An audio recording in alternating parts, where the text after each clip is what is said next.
Selamat pagi, kiranya berkat Tuhan menjadi bagian kita sekalian. Nah, pagi hari ini kita juga sebentar akan makan dan minum tubuh dan darah Tuhan setelah penyampaian firman Allah. Namun sebelumnya kita fokus perhatian kita tujukan kepada firman Allah.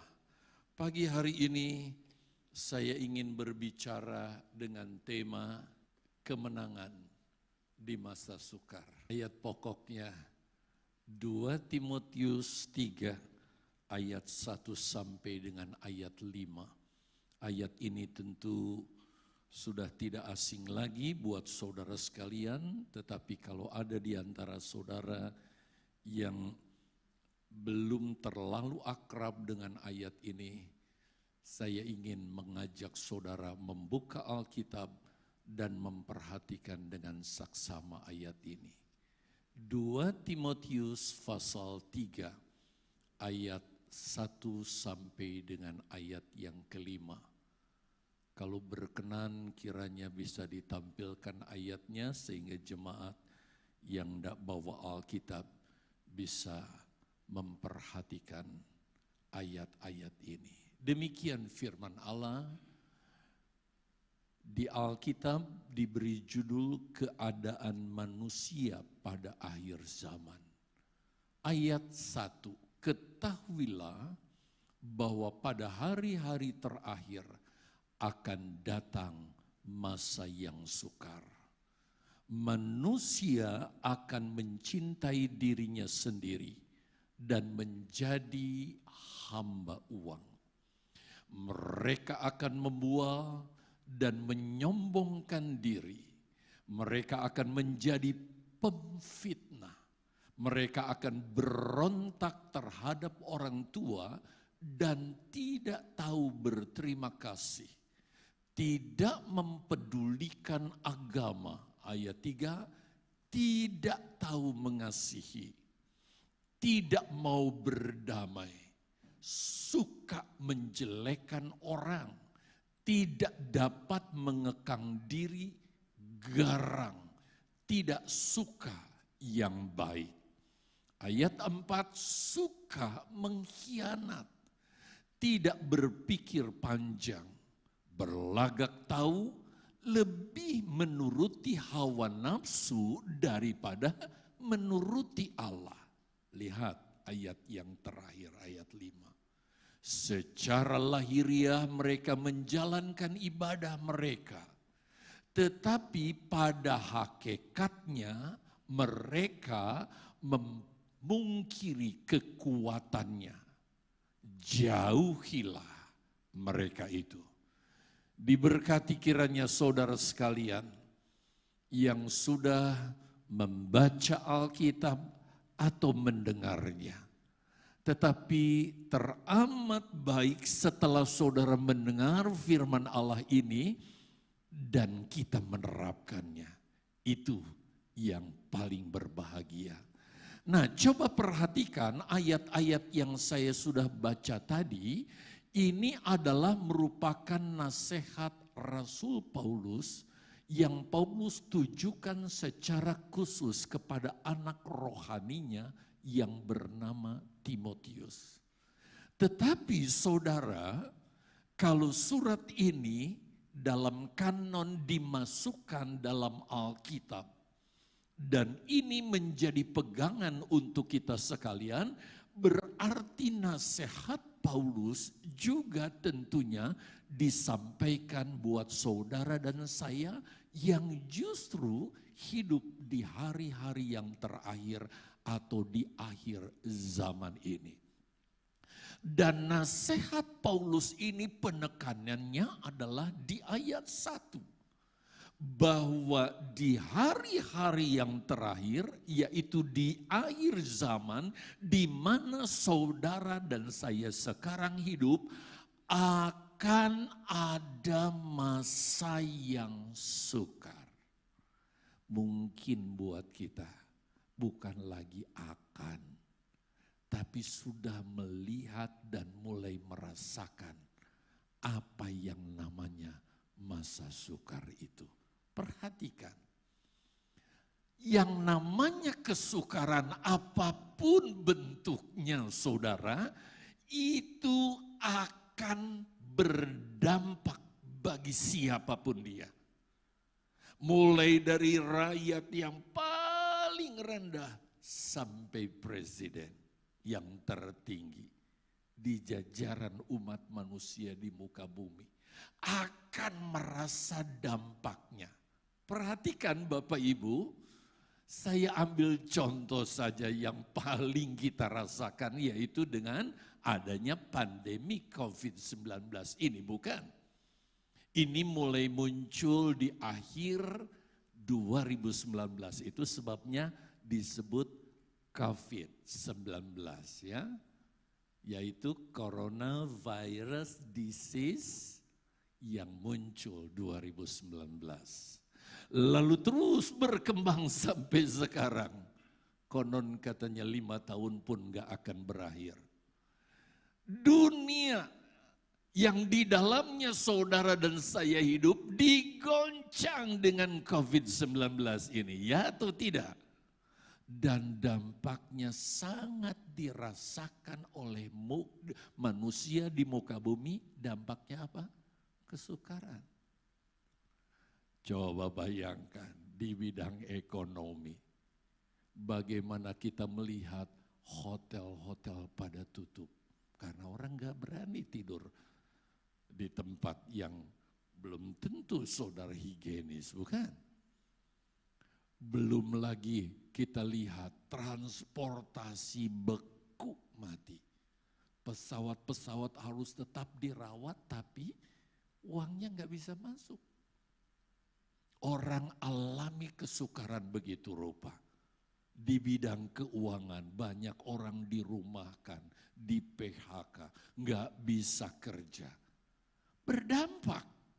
Juga usaha dan berbagai bidang kehidupannya digoncang, alami kesukaran. Dan yang paling ditakuti tentunya adalah kalau sampai saudara terpapar, rasanya berat untuk bisa tetap eksis. Hanya sedikit ancaman kematian karena COVID-19 ini. Nah Bapak Ibu Saudara yang dikasihi oleh Tuhan, berbicara tentang kesukaran akhir zaman. Rasul Paulus memberi nasihat, Rasul Paulus memberi peringatan kepada Timotius, khususnya kepada kita sekarang yang hidup di akhir zaman, bahwa kesukaran yang terjadi di akhir zaman ini bukan hanya mengancam materi, bukan hanya mengancam urusan jasmani manusia semata, termasuk kita anak-anak Tuhan. Tapi kesukaran di akhir zaman itu, sadar atau tidak, itu mengancam kerohanian kita sekalian. Mengancam rohani Bapak, Ibu, Saudara dan saya. Kalau kita nggak bisa mengantisipasi kesukaran ini sesuai dengan kebenaran firman Allah. Coba perhatikan ini. Yang menjadi permasalahan adalah bagaimana caranya agar kita yang hidup di tengah kesukaran ini, kita tetap menjadi pengikut Yesus yang sejati. Bagaimana caranya? Bukan hanya waktu senang diberkati, aman-aman, gak ada masalah, kita pengikut Yesus yang sejati. Tetapi bagaimana caranya di tengah kesukaran sekalipun, kita tetap berkata, aku adalah pengikut Yesus yang sejati. Yang artinya kesukaran seperti apapun yang mendera kita, yang menimpa kita, terjadi di dunia secara umum, mungkin juga secara khusus kepada kita, di mana kesukaran itu tidak membuat kita kehilangan nilai-nilai rohani, tapi fokus kita kepada yang rohani. Kita tidak menjadi fokus kepada materi semata. Iya kan? Karena pemasukan berkurang, keuntungan berkurang, orang-orang yang berbelanja dengan kita berkurang, dan berbagai-bagai sisi saudara alami kekurangan dan sebagainya. Lalu supaya kita eksis, supaya kita tetap hidup, kita korbankan yang rohani demi yang jasmani. Itu yang gak boleh terjadi. Jadi kesukaran seperti apapun, kita harus peduli kepada nilai-nilai rohani.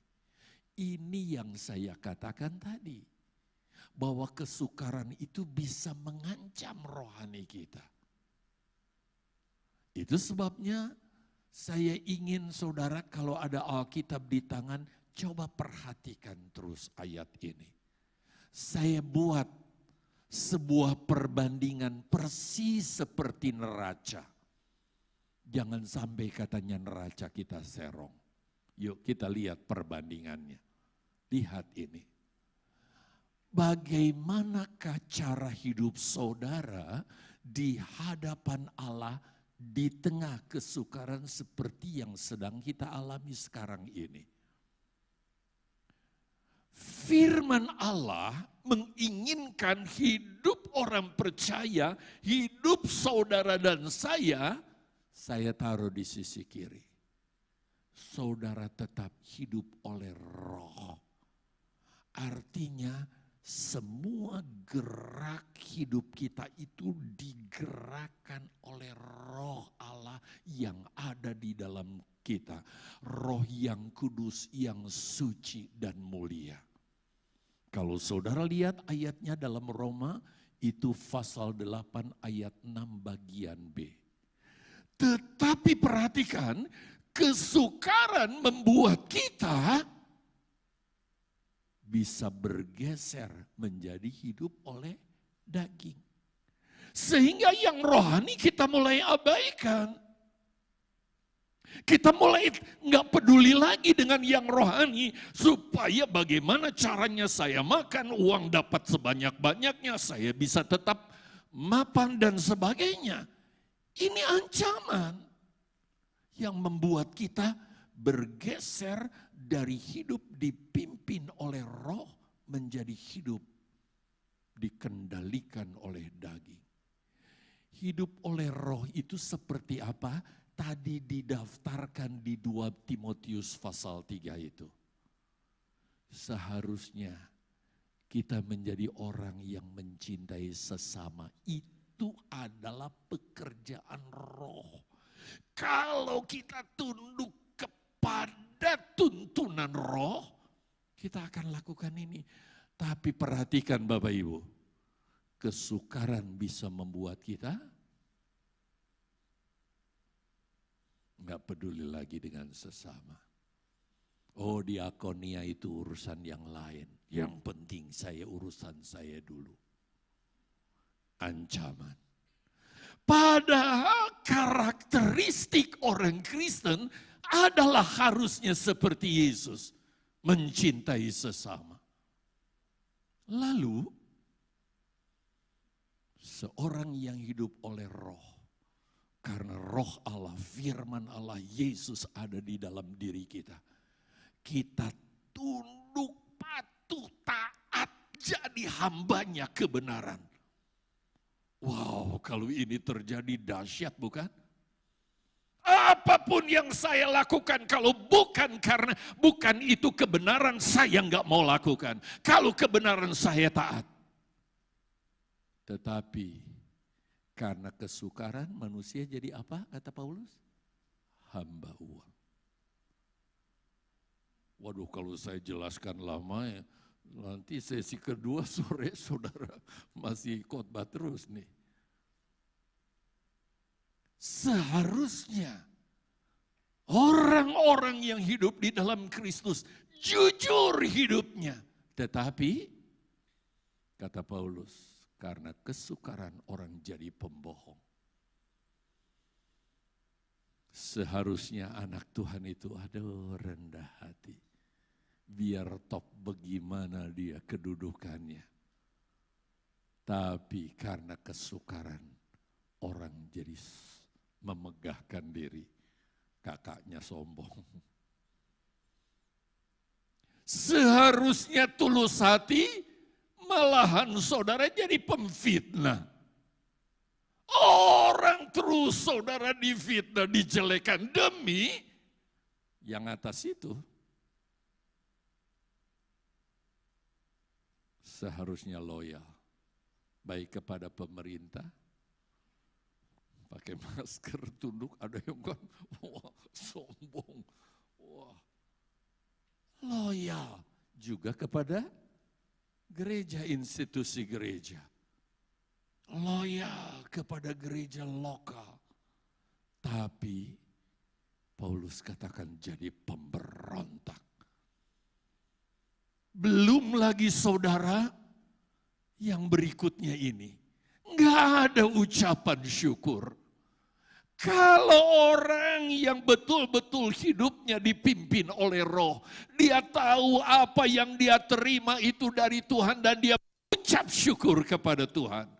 Tapi saudara, baik banyak atau sedikit apalagi yang diterimanya, tidak tahu katanya berterima kasih. Nggak punya rasa peduli.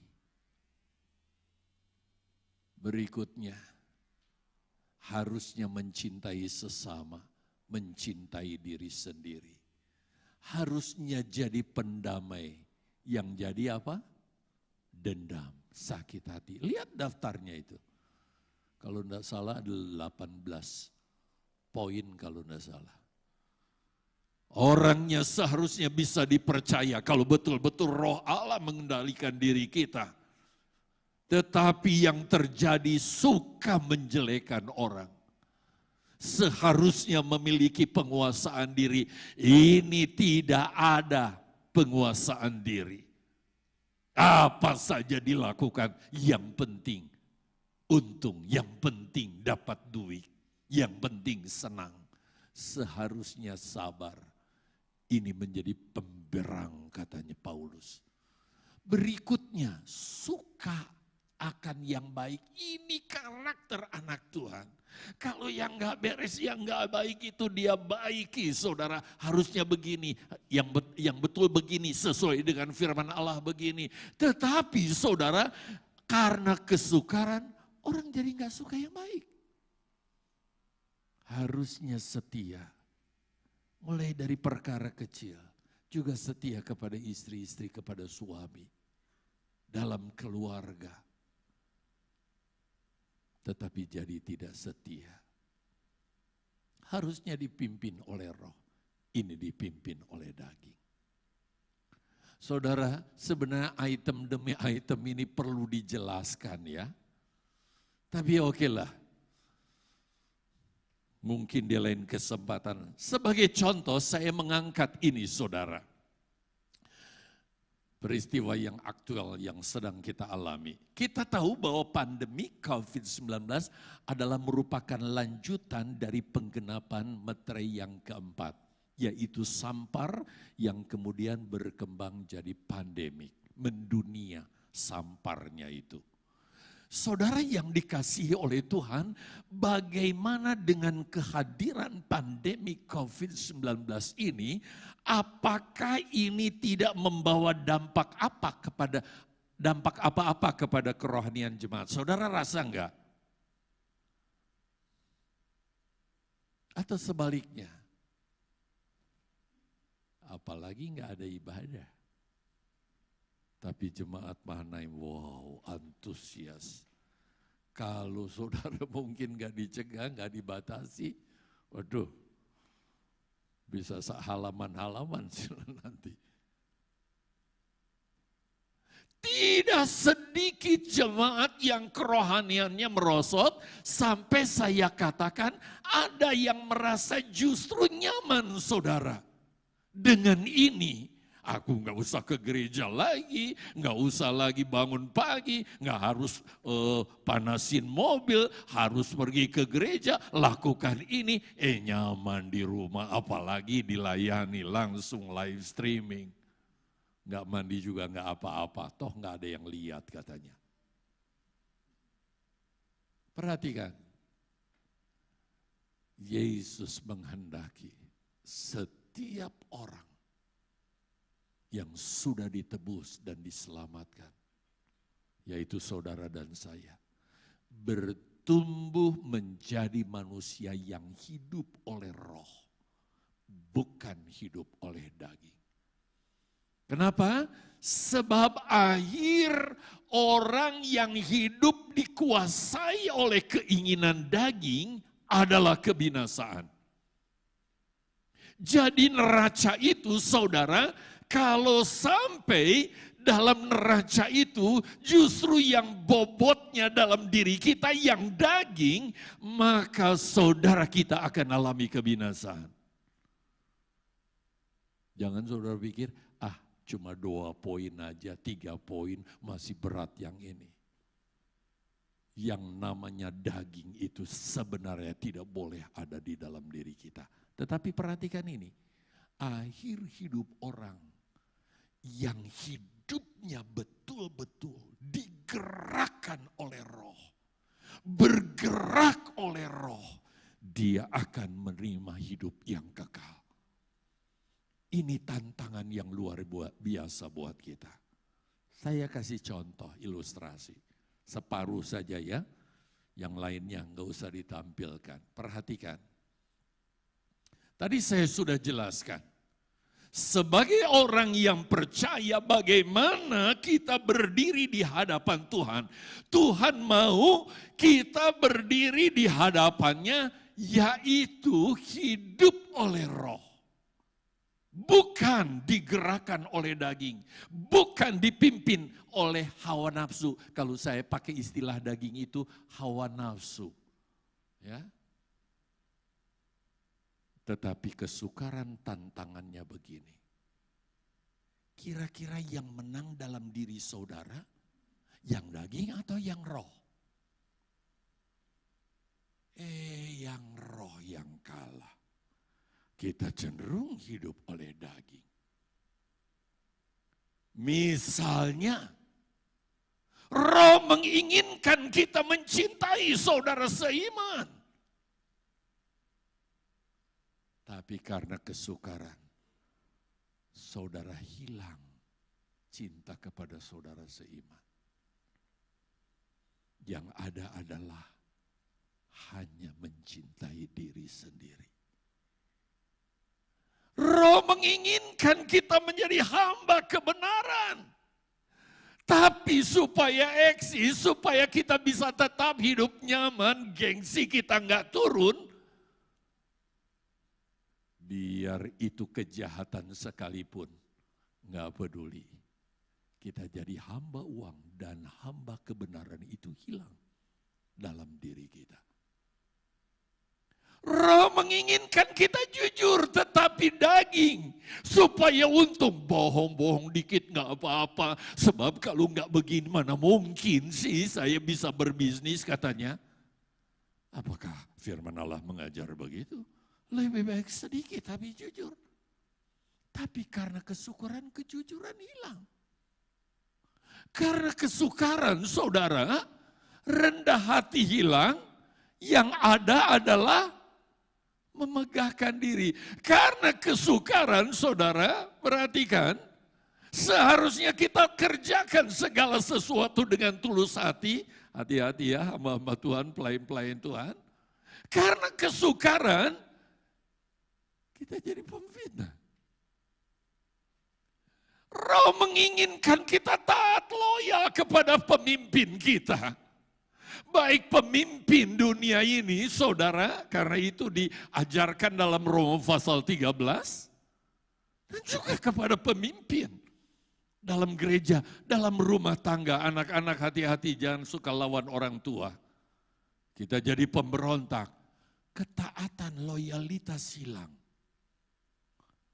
Seharusnya Kita tahu mengucap syukur yang ada adalah tidak berterima kasih. Bagaimana kita di hadapan Tuhan, hidup orang percaya di hadapan Tuhan, kalau kondisi kita seperti ini? Tuhan nyatakan, aku menolak kamu. Aku tidak bisa menerima orang seperti ini. Ngeri saudara, kesukaran. Kalau kita nggak bisa antisipasinya. Bagaimana kita mau berkenan di hadapan Tuhan kalau sikap kita di hadapan Tuhan, belum lagi ke bawah yang tadi ya, yang ada 18 atau 19 itu. Tapi yang Tuhan inginkan, kesukaran seperti apapun mau mengganggu kita. Dia ilik-ilik kita, goda kita supaya kita hidup dalam daging. Kita katakan dalam nama Yesus, aku mau hidup digerakkan oleh Roh Kudus.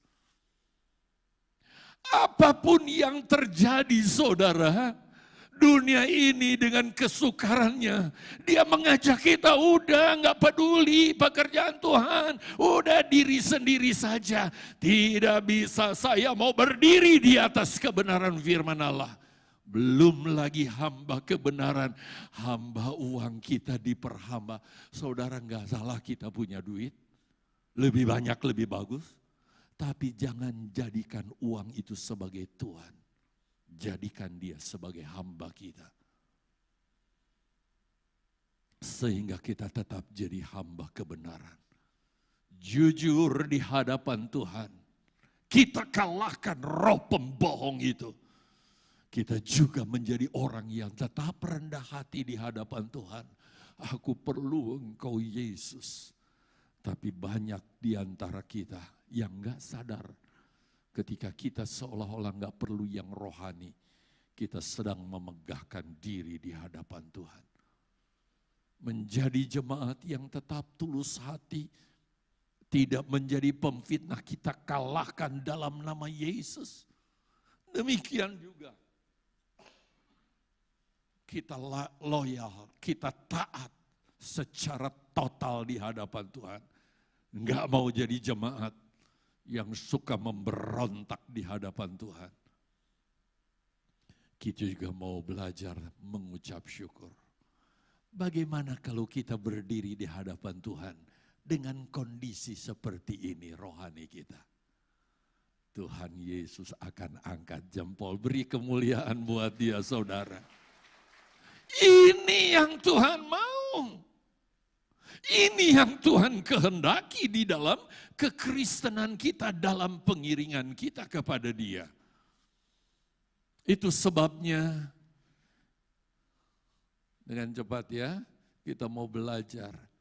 Apa sih rahasianya supaya saya berkemenangan, hidup dalam roh, tidak dikalahkan oleh keinginan daging. Keinginan daging yang aku kalahkan di dalam nama Yesus. Nah, kita akan pelajari kisah kemenangan besar yang dialami oleh orang-orang Yahudi di zaman Ahasweros sebagai penguasa dunia di Media dan Parsi. Di mana semua negara-negara termasuk Israel ada di bawah jajahannya. Dan orang-orang ini rela mati dari keinginan daging dan hidup oleh keinginan roh. Saudara, dalam doa pagi belum lama ini dibahas kitab Ester. Saya ikuti, saya catat bagian-bagian yang saya rasa menarik sekali. Betul. Baik sekali untuk diangkat kali ini. Ini di zaman Ahasweros memerintah dan Ester sebagai orang yang juga dibuang ke sana saudara menjadi tawanan. Kalau ada kesempatan tolong ya, cuma berapa pasalko ini ya, bisa dibaca, pelajari baik-baik. Saya akan memulai dengan Ester pasal 8 ayat 17. Saya sudah sediakan ayatnya, saudara bisa perhatikan. Demikian juga di tiap-tiap daerah dan di tiap-tiap kota, di tempat manapun titah dan undang-undang raja, maksudnya Raja Ahasweros telah sampai, ada sukacita dan kegirangan di antara siapa? Orang Yahudi. Dan perjamuan serta hari gembira, dan lagi banyak dari antara rakyat negeri itu masuk Yahudi. Jadi orang Yahudi, karena mereka ditimpa ketakutan kepada orang Yahudi. Cermati ayat ini baik-baik. Di mana saja perintah raja itu sampai, maka ada sukacita, kegirangan di antara orang Yahudi. Israel rohani, yaitu termasuk saudara dan saya, kalau diterjemahkan sekarang. Ada perjamuan, ada hari gembira, banyak dari antara rakyat yang negeri itu yang takut terhadap orang-orang Yahudi, sampai mereka kepingin saudara jadi warga negara Yahudi. Pertanyaannya, apakah memang keseharian bangsa Yahudi ketika mereka dibuang dan kemudian saudara dari kerajaan Babel beralih menjadi kerajaan Media Persia, keadaan orang Yahudi di sana itu seperti yang diceritakan di Ester 8 ayat 17 tadi. Tiap hari bersukaria, senang, ada perjamuan. Di kota dimanapun orang Yahudi berada, mereka bersuka cita, bergembira, menikmati perjamuan dengan senang, saudara. Dan orang-orang kalau lihat orang Yahudi takut banget, sampai mereka kepingin jadi warga negara orang Yahudi. Apa memang begitu? Jawabannya tentu saja tidak. Kalau saudara baca sebelumnya, orang Yahudi yang ada di benteng Susan, bahkan dimanapun orang Yahudi berada, pokoknya di daerah wilayah jajahan Media dan Persia yang rajanya saat itu adalah Ahasweros, mereka ditimpa ketakutan yang luar biasa. Orang Yahudi ketakutan. Saudara, walaupun kita minoritas, kita nggak ketakutan tinggal di Indonesia. Tapi orang Yahudi ketika itu ketakutan luar biasa. Kenapa? Karena ada undang-undang. Dan undang-undang sudah diberi meterai oleh meterai raja, cincin raja. Sah. Di mana dari undang-undang itu isinya, wah, saya bilang ini sebagai undang-undang maut. Kira-kira bagaimana kalau itu terjadi di Indonesia? Berarti kesukaran kita belum sehebat dengan kesukaran ketika Ester ada di benteng Susan. Perhatikan ayat ini Bapak Ibu. Maka pada bulan yang pertama menurut Ester 3 ayat 12.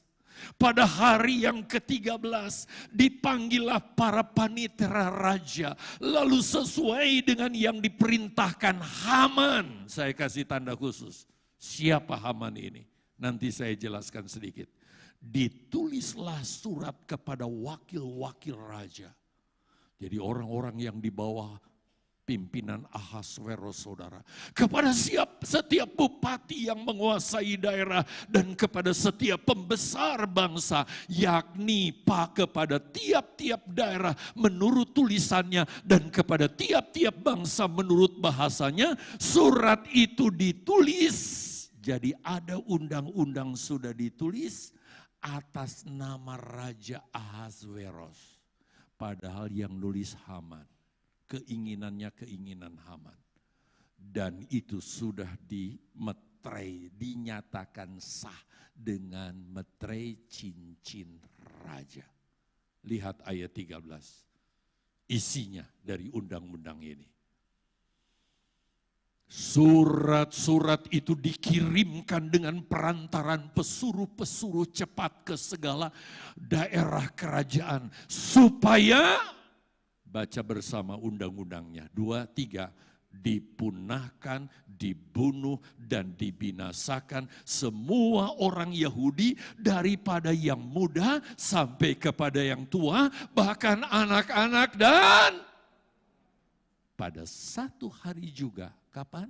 Pada tanggal 13 bulan yang ke-12, yakni bulan Adar, dan supaya orangnya udah dibunuh, harta miliknya dirampas. Enggak takut tuh. Takut sekali bangsa Yahudi. Ini sudah jadi ketetapan Bapak Ibu. Dengan lain kata, pada saat itu orang Yahudi ada di bawah satu undang-undang yang mengerikan. Mereka ada di dalam ancaman maut dan kematian, yaitu kebinasaan. Sebab siapapun kalau ketemu orang Yahudi, apalagi yang tajir, bunuh, nggak ada hukumnya. Hartanya dirampas. Aduh saudara, bukan lagi lockdown itu. Betul-betul kancing diri, nggak berani keluar. Sekarang kita masih boleh keluar karena COVID. Masih bisa, asal jaga diri ya. Kalau saat itu, ngeri. Tetapi bagaimana bisa undang-undang maut yang mengerikan itu, dan sudah jadi ketetapan raja. Orang Tegal bilang, kok bisa aneh? Jadi berubah jadi sukacita, kegembiraan, perjamuan saudara. Dan yang mengherankan, orang-orang non-Yahudi pengen jadi orang Yahudi. Sebelumnya, oh syukur ya kita bukan orang Yahudi ya. Kalau orang Yahudi, aduh orang bisa membunuh kita siapa aja. Tapi sekarang mereka justru kepingin jadi orang Yahudi. Ada apa gerangan bisa terjadi perubahan yang begitu drastis di tengah kesukaran yang begitu menegangkan? Rahasianya ini, kalau saya sebut, walaupun katanya COVID berasal dari, ya adalah segala macam orang bilang. Tapi saya yakin bahwa di akhir zaman roh kegelapan bekerja begitu rupa. Kita bisa mengalahkan penguasa dunia yaitu iblis, roh-roh jahat di udara. Rahasianya adalah mematikan keinginan daging. Tadi lihat neracanya, kesukaran bisa membuat keinginan-keinginan rohani kita mati, justru keinginan daging yang muncul. Tapi rahasia kemenangan justru bagaimana kita kalahkan keinginan daging ini. Apa sih Pak Yos? Yang namanya mematikan keinginan daging yang dilakukan oleh Esther dan teman-teman. Bagaimana sih ceritanya? Yuk kita lanjutkan ceritanya. Kalau Bapak Ibu membaca mulai Esther pasal 3 ayat 1 dan 2. Berawal dari seorang yang bernama ini dia, biang keroknya, Haman.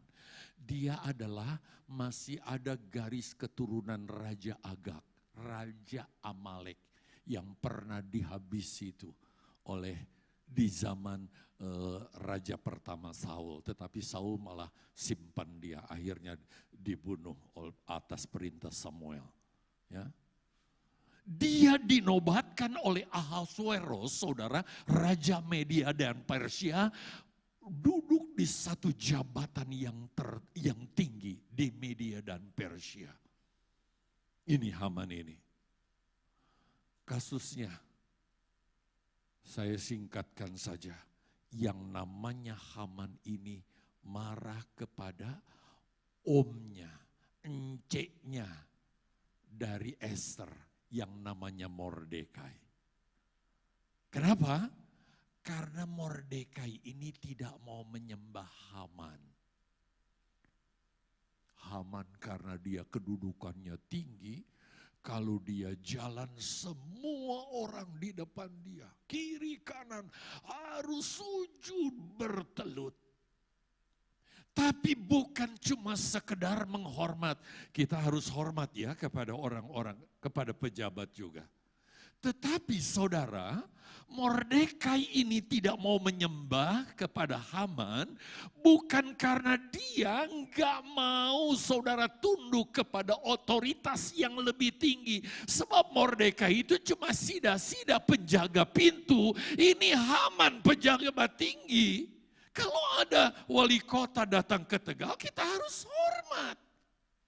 Tapi keinginan Haman untuk disembah itu bukan sekedar hormat, tapi dia ingin disembah seperti Tuhan.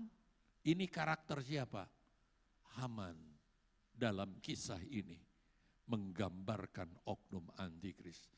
Di akhir zaman ketika antikris memerintah, dia ingin disembah seperti Tuhan.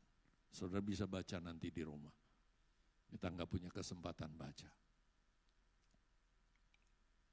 Selanjutnya, dalam Esther pasal 3 ayat 8 sampai ayat 15, kita perhatikan baik-baik. Walaupun kita enggak baca ya, Haman karena dia punya posisi tinggi, dia bisa sewaktu-waktu datang kepada raja, dia dekati Raja Ahasveros dan dia membujuk, bahkan dia mempersembahkan sejumlah talenta perak yang luar biasa harganya saudara. Supaya raja membuat undang-undang, di mana undang-undangnya benar-benar enggak logik. Karena dimintanya supaya Ahasveros membuat undang-undang bisa membunuh semua orang Yahudi. Bukan saja yang berada di benteng Susan, tapi di negara-negara jajahan lain di bawah kekuasaan Media dan Persia diizinkan membunuh orang Yahudi. Karena target Haman bukan hanya membunuh Mordekai, tapi dia ingin membunuh seluruh bangsa Yahudi. Ini keinginan dari antikris di akhir zaman. Herannya raja ini saudara, dia setuju. Karena ada persembahan perak yang jumlahnya wow luar biasa. Oke Haman, mana suratnya?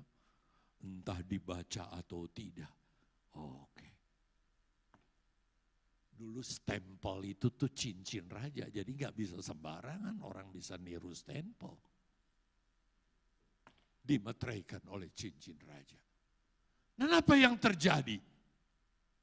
Sehingga undang-undang yang sudah di stempel raja itu saudara, dia berhasil diundangkan di mana semua orang bebas membunuh orang Yahudi.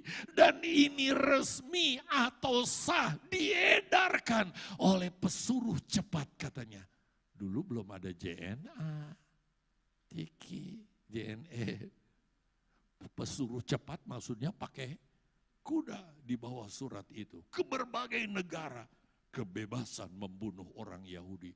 Jadi orang Yahudi, saudara betul-betul lockdown. Kita nggak cuma sekedar lockdown begini, masih bisa gereja, masih bersyukurlah. Nah perhatikan saudara, menjelang undang-undang maut ini disahkan. Dilaksanakan, sudah disahkan ya. Mereka udah beredar dengan pesuruh cepat, saudara. Ada usul dari Mordekai. Dia memberi pesan kepada Esther, keponakannya. Karena dia sudah jadi ratu. Apa?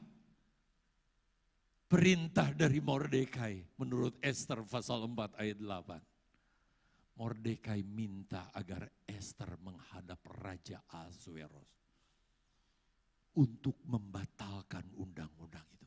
Kamu kan ratu. Masa kan kamu enggak tega membiarkan kami. Kalau toh nanti raja tahu, Haman tahu kamu orang Yahudi, kamu juga di... Kira-kira begitu. Tetapi masalahnya untuk menghadap raja itu nah seperti seseorang menghadap pejabat tertentu. Peraturan dari kerajaan Media Parsi, apabila ada orang yang menghadap raja tidak diminta, tidak dipanggil, tidak diundang, lalu raja ketika melihat orang itu, siapa orang ini? Mati dia, saudara, dihukum mati. Dihukum mati. Esther bilang, Om atau Encik, gini permasalahannya. Saya ingin kasih tahu, aturan atau undang-undang Media Parsi ini, kalau dihubungkan dengan Yesaya 59 ayat yang kedua, adalah gambaran bahwa dosa sudah memisahkan antara Allah dan manusia. Sebenarnya Allah tangannya gak kurang panjang untuk tolong kita. Tetapi ada yang membatasi kenapa Allah gak bisa menolong dan menyelamatkan karena dosa. Itu sebabnya Yesus harus jadi manusia. Perhatikan. Dosa sudah memisahkan antara Allah dan manusia. Kalau manusia mau coba-coba nekat, ia akan binasa karena kekudusan Allah. Aduh, kalau saya gambarkan lagi ya bagaimana ketika di Gunung Sinai dibuat pagar, saudara. Sampai binatang saja kalau lewat mati karena kekudusan Allah, karena kemuliaan Allah. Manusia nggak bisa sembarangan menghampiri kalau Yesus tidak mati di kayu salib. Kita lanjut saja. Dalam menghadapi ancaman maut ini, Esther dia kirim pesan kepada Mordekai. Saudara bisa baca itu di pasal 4 ayat 15 sampai 17. Apa pesannya? Saudara perhatikan. Esther minta supaya semua orang Yahudi, gak terkecuali, baik yang ada di benteng Susan maupun di negara-negara lain, untuk berpuasa. Puasanya berapa hari? 3 hari, 3 malam. Gak pakai sahur, gak pakai buka, saudara. Selama 3 hari, totally fasting. Lihat, setelah itu, setelah puasa, 3 hari 3 malam, gak makan gak minum, barulah Esther akan menghadap raja. Walau konsekuensinya adalah kematian. Yang penting Esther 3 hari 3 malam. Baik dia dengan dayang-dayangnya, seluruh orang Israel yang ada di benteng Susan. Semuanya berpuasa. Sampai dia berkata begini, kalau terpaksa aku mati, biarlah aku mati. Apa artinya ini? Perhatikan, Esther, gambaran saudara dan saya. Pengikut Yesus, gereja yang hidup di akhir zaman. Kalau kita ingin melihat kemuliaan Tuhan, seperti Esther puasa 3 hari, 3 malam. maka seluruh orang percaya. Saudara terus sudah, aduh, puasa 3 hari 3 malam. Ini sebagai gambaran saja, saudara. Gereja harus melakukan 3 hari 3 malam. Arti ini mati dari segala keinginan daging dan hidup oleh roh dan bukan oleh daging. Coba kita lihat catatan ini. Saya lengkapi aja ya. Kalau kita ingin melihat gereja alami kemenangan besar dan tongkat kuasa itu diberikan kepada gereja, kepada orang percaya, tidak ada pilihan lain bagi kita. Dari perbandingan yang tadi, saudara, hidup oleh roh dan hidup oleh daging, kita mau pilih yang mana? Kalau kita mematikan keinginan daging, hidup oleh roh, maka kita sama dengan berpuasa 3 hari 3 malam. Artinya di sini saudara lihat, mulai dari gereja secara individual, secara pribadi, gereja dalam skala lokal yaitu Jemaat Mahanaim. Kalau bisa ya bersatu seluruh dunia orang percaya. Hidup bukan lagi dipimpin oleh daging tapi dipimpin oleh roh secara universal. Ini diterapkan, aplikasinya perhatikan saudara, bukan semata puasa 3 hari 3 malam. Kalau ini bayarannya gampang. Sebab kami di sekolah Alkitab sebelum penambatan harus puasa 3 hari 3 malam. Gambaran mati dari keinginan daging. Yang harus dipraktekkan seperti gambaran tadi saudara. Yang daging itu biarlah lurus semua dan kita benar-benar hidup dalam kehendak Roh Kudus dalam kekristenan kita. Ini bukan teori ya, harus betul-betul dipraktekkan. Yang enggak betul itu harus dibuang, hilang dari dalam diri kita. Ini terekspresi dalam kehidupan kekristenan kita. Saudara, kalau bicara ini dengan Jemaat Mahanaim enggak asing lagi kan? Pertumbuhan iman itu berdampak mematikan keinginan daging. Misalnya, dulu kita hidup dalam daging kan, hidup dalam dosa. Tapi karena karya kematian Yesus, kita jadi orang beriman. Saudara, nggak mungkin saudara bisa lakukan kebajikan. Perhatikan, kalau saudara nggak mematikan keinginan daging. Sebab keinginan daging, yang penting gua yang senang. Loh. Itu rumah pelayanan orang-orang di diakonia, itu urusannya dia sendiri. Orang yang melakukan kebajikan, bukan hanya di mulut saudara, dia sedikit banyaknya berani mematikan keinginan daging. Ini juga perlu mematikan daging. Ketika saudara mengerti kebenaran firman Allah dan saudara melakukan kebenaran firman Allah itu sesuai dengan yang diajarkan, maka kita mau tidak mau harus mematikan keinginan daging. Ada orang yang lihat YouTube, haleluya, ternyata nggak usah bayar persepuluhan. Pengetahuannya keliru saudara. Dia nggak belajar dulu.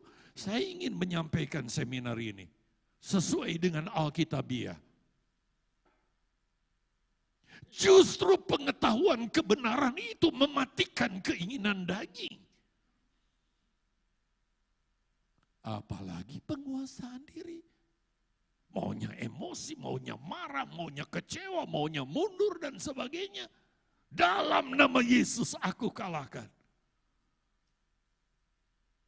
Tekun itu enggak gampang, saudara. Dari 500 orang yang melihat Yesus naik ke sorga, kumpul di loteng Yerusalem, tersisa 120. Cuma berapa persennya itu? Untuk saleh hidup sesuai firman Allah. Kalau enggak mematikan daging, enggak mungkin. Kasih kepada saudara seiman, enggak mungkin itu bisa dipraktekkan kalau kita enggak mematikan keinginan daging. Apalagi sampai mengasihi musuh. Dia udah nyakiti aku. Dia udah memperlakukan aku begitu rupa. Tapi aku harus mengasihi dia. Kalau kita enggak mati secara daging, enggak mungkin ini bisa dipraktekkan. Satu lagi gambar. Ini kita lihat dari perspektif karakteristik Kristen. Pengikut Yesus. Ini contohnya adalah Yesus.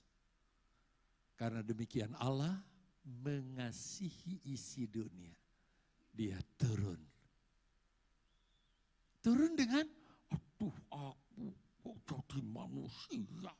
Bahkan saudara, menurut Filipi dia kosongkan diri, dia ekenosis.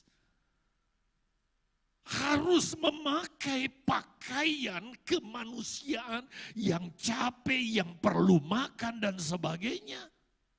Tapi dia lakukan dengan sukacita. Karakternya. Apakah dia marah-marah kalau orang nggak beres kecuali berbuat dosa yang salah? Dia marah, termasuk marah kepada Petrus. Tapi dia membawa damai sejahtera. Dia melayani dengan kesabaran, kemurahan orang yang berdosa yang menurut Taurat harusnya binasa, dirajam. Yesus bela. Kebaikan.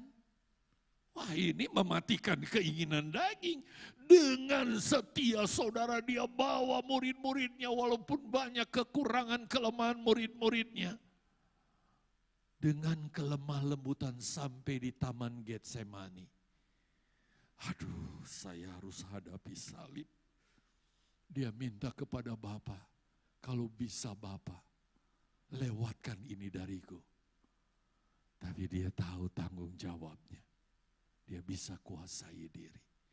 Kehendakmu yang jadi, dia turun ke alam maut. Wow. Dia pikul salib untuk saudara dan saya.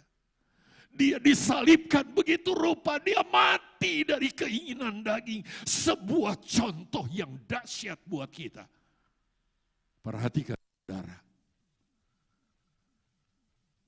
Oleh iman kita dibenarkan. Maka untuk kita memiliki karakter Kristus dan menerima tongkat kuasa itu, nggak ada cara lain yang harus kita lakukan. Kita harus mati dari keinginan daging. Ini arti Ester puasa 3 hari 3 malam. Mati. Kesetiaan. Kita udah mencapai mana karakternya? Kebaikan kelihatan dalam diri kita. Kalau nggak mematikan keinginan daging, nggak mungkin. Kemurahan, biar yang bersalah kita ampuni. Karena kita punya roh kemurahan seperti Yesus. Kalau nggak mematikan daging, nggak bisa. Kesabaran, damai sejahtera di situasi COVID pun saudara bersuka cita, bahkan memiliki kasih. Ketika kita seperti Ester sudah mati dengan keinginan daging, maka raja itu bawa tongkat. Tongkat kuasa diberikan. Kita akhiri aja ya ceritanya. Apabila gereja bertumbuh secara rohani. Caranya bagaimana? Mati dari segala keinginan daging dan hidup oleh roh, maka kita bisa praktekkan Ibrani 4 ayat 16. Kita baca bersama. Jangan ada yang diam. 2, 3. Sebab itu marilah kita dengan penuh keberanian menghampiri tahta kasih karunia, supaya kita menerima rahmat dan menemukan kasih karunia untuk mendapat pada waktunya. Ini yang dilakukan Esther kan?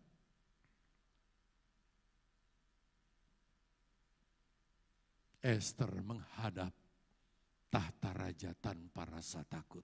Jalan aja dia, saudara. Padahal kalau raja nggak terima, biar itu ratu habis dia. Kenapa Esther nggak takut? Halo Bapak Ibu, kenapa Esther nggak takut? Wong udah mati, orang mati apa ada rasa takut? Baru-baru ada jenazah di situ. Kami ikut upacara kan, penutupan peti. Karena dia sudah mati, ketika peti itu ditutup, ya menengai. Udah mati. Nggak takut lagi. Coba saudara, tak masukin ke peti, lalu ditutup pasti berontak kan? Jadi kalau kita mati dari keinginan daging, saudara, kuasa maut sudah tidak mampu lagi menghadapi kita. Yang melawan apa? Pembela kita, raja kita.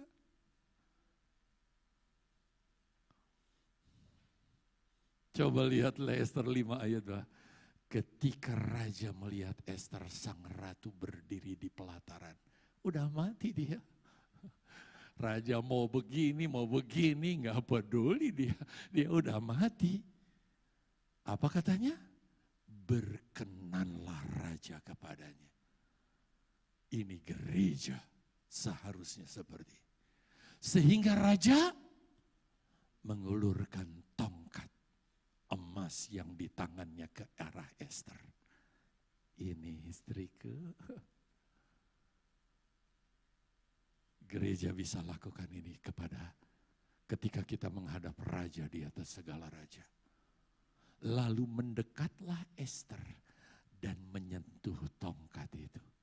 Tanda dia menyambut, menerima dan menggunakan kekuasaan tongkat itu. Coba kita perhatikan ayat yang ketiga. Perhatikan baik-baik. Tanya raja kepadanya, kepada Esther. Aduh, saya ketika belajar ini, baca ini lagi, merinding saya.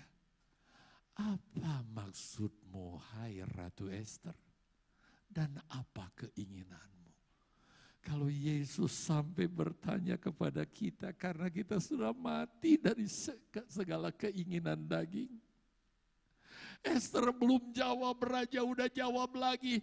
Sampai setengah kerajaan sekalipun akan diberikan kepadamu. Saudara, saya ingin kasih perbandingan. Haman yang berhasil membuat raja mengesahkan undang-undang maut itu di hadapan kerajaan Media Persia, setengahnya aja mungkin kekuasaan Haman hanya kotoran kuku. Ini yang diberikan kepada Esther setengah dari kerajaan. Apa artinya Haman di hadapan Esther? Kalau gereja mati dari keinginan daging.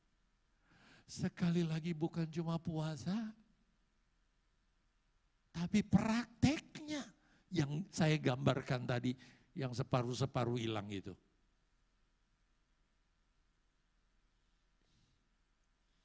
Raja jatuh hati ketika melihat gereja mati dari segala keinginan daging.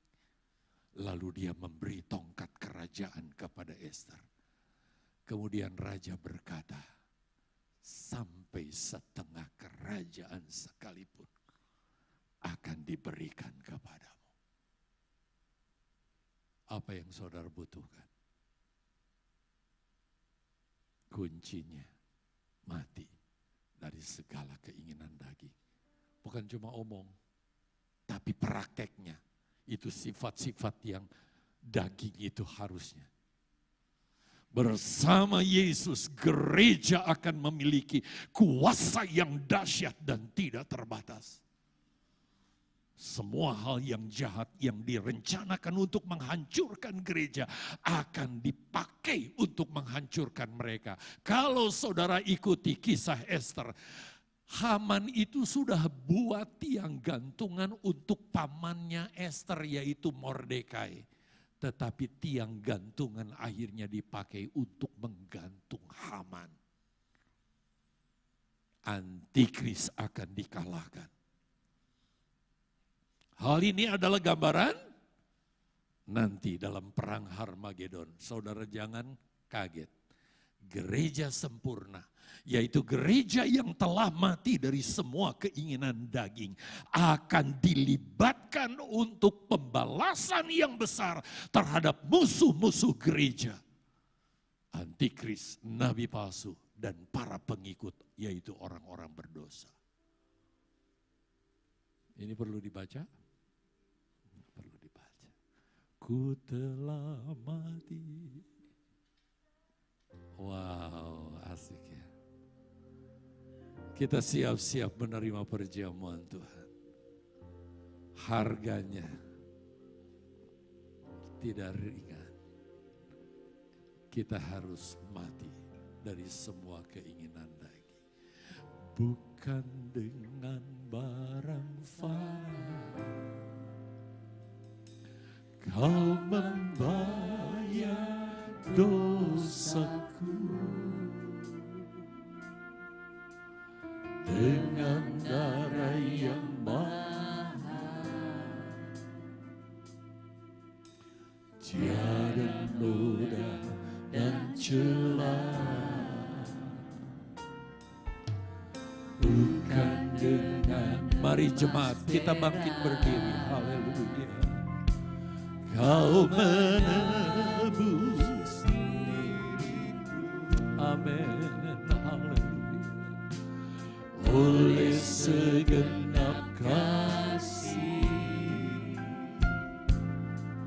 dan pengorbananmu, ku telah mati dan tinggalkan.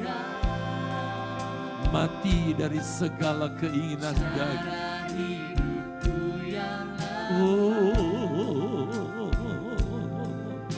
Semuanya sia-sia dan tak berarti lagi. Hidup ini ku letakkan seperti Ester ada di hadapan raja dan berkata, jadilah kehendak-Mu ya Tuhan yang Kau ingini.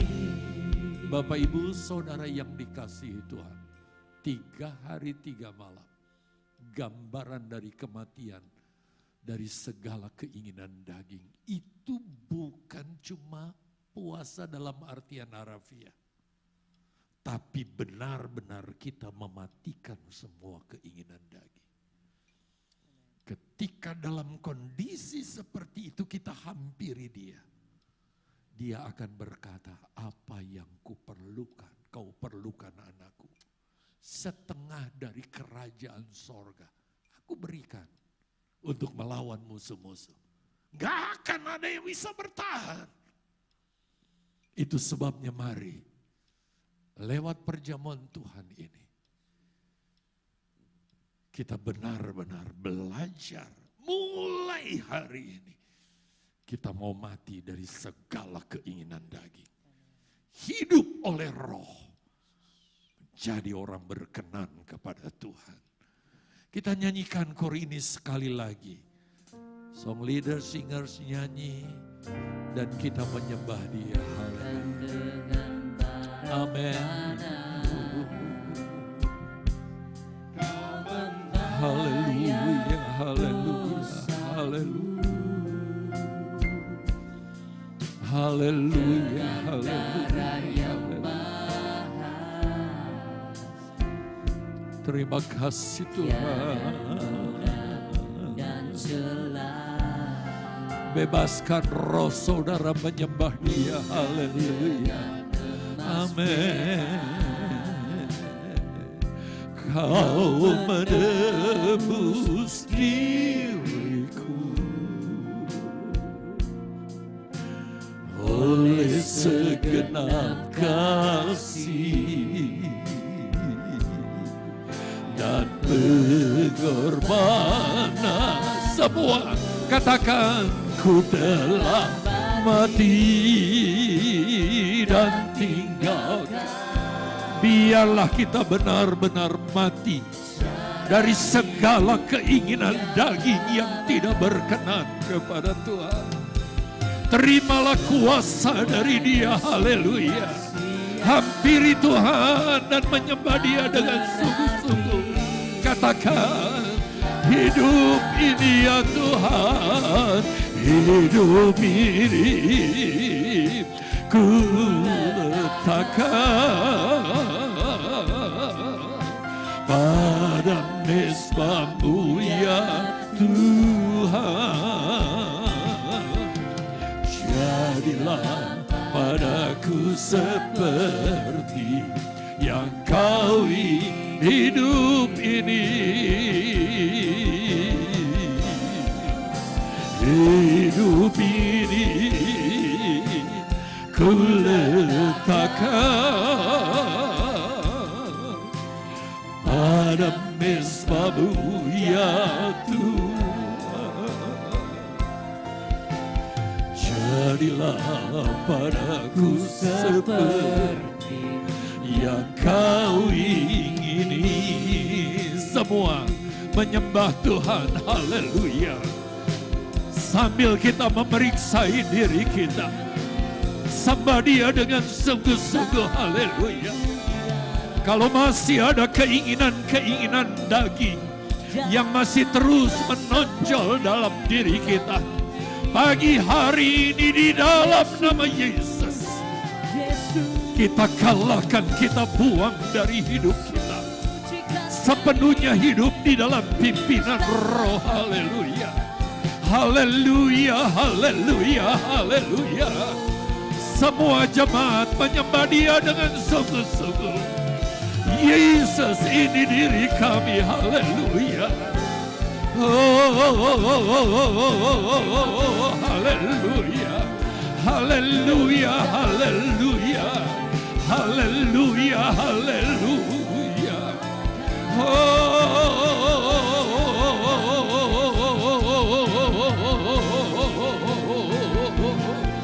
Haleluya. Bangunkan gereja-Mu di akhir zaman, Yesus. Bangkitkan gereja-Mu di akhir zaman.